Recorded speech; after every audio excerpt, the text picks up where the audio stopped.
is a very unfair situation in relation to the level of destruction that we are seeing here in Sindh. And so it is essential for the international community to understand three things, and obviously developed countries have an absolutely key role to play in the international financial institutions joining them. First is that Pakistan, including Sindh, needs today massive financial support. سیلاب متاثرین کے دکھ درد بانٹنے کا mission secretary general UN کا وزیر اعظم اور وزیر خارجہ کے ہمراہ سندھ اور بلوچستان کے سیلاب زدہ علاقوں کا دورہ سکھر میں بریفنگ پر گفتگو میں اینٹونیو گوتریس نے کہا کہ اس بحران سے نمٹنے کے لیے پاکستان کو بڑی مالیاتی سپورٹ کی ضرورت ہے. اپنے وسائل کے مطابق پاکستان کی ہر ممکن مدد کرنے کے لیے تیار ہے. عالمی برادری کو پاکستان کا ساتھ دینا ہوگا. ماحولیاتی آلودگی کم کرنے کے لیے اقدامات کی ضرورت ہے. وفد کا اوسطا محمد کا بھی دورہ بریفنگ دی گئی.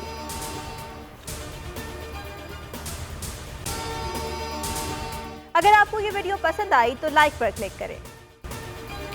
سیلاب سے صوبے میں 537 سے زائد افراد جاں بحق ہوئے. کپاس کی ساری فصل تباہ ہو گئی. چاول اور دیگر فصلوں کو بھی شدید نقصان پہنچا. وزیر اعلیٰ سندھ کی سکھر میں سیکرٹری جنرل اقوام متحدہ اور وزیر اعظم کو بریفنگ.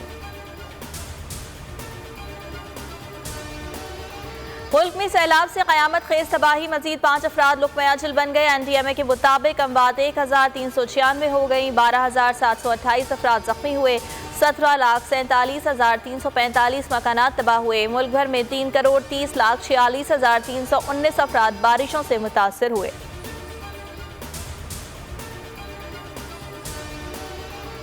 منچھر جھیل کے ریلوں سے تباہی. سیون کی مزید 7 یونین کونسل زیر آب. بھان سعید آباد کا ٹینٹ سٹی اور گرڈ اسٹیشن بھی ڈوب گیا. بھان سعید آباد شہر کو بچانے کی کوششیں جاری.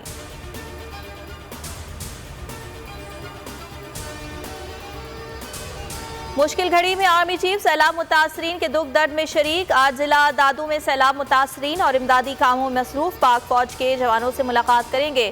سپہ سالار خیرپور ناتن شاہ جوہی میہر اور منچھر جھیل کے سیلاب سے متاثرہ علاقوں کا فضائی جائزہ بھی لیں گے.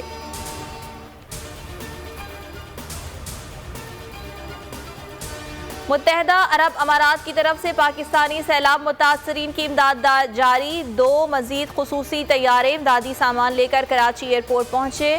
UAE سے اب تک 16 امدادی پروازیں آ چکی ہیں.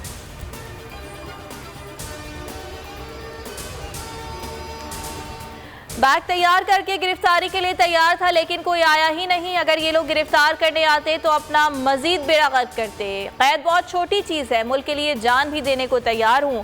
ان چوروں کے ماتحت زندگی گزارنے سے موت اچھی. نااہل بھی کر دیا جائے تو کوئی دکھ نہیں. میری زندگی کا مقصد پورا ہو چکا. قوم بیدار ہو چکی. سوچ میں انقلاب آ چکا. عمران خان کا پروگرام تجزیہ کو انٹرویو.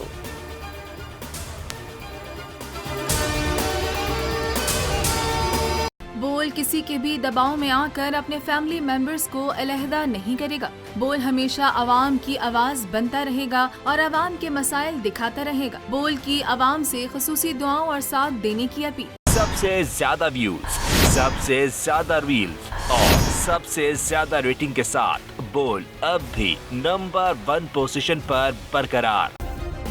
سبسکرائب کریں اور بیل دبائیں تاکہ کوئی خبر رہ نہ جائے.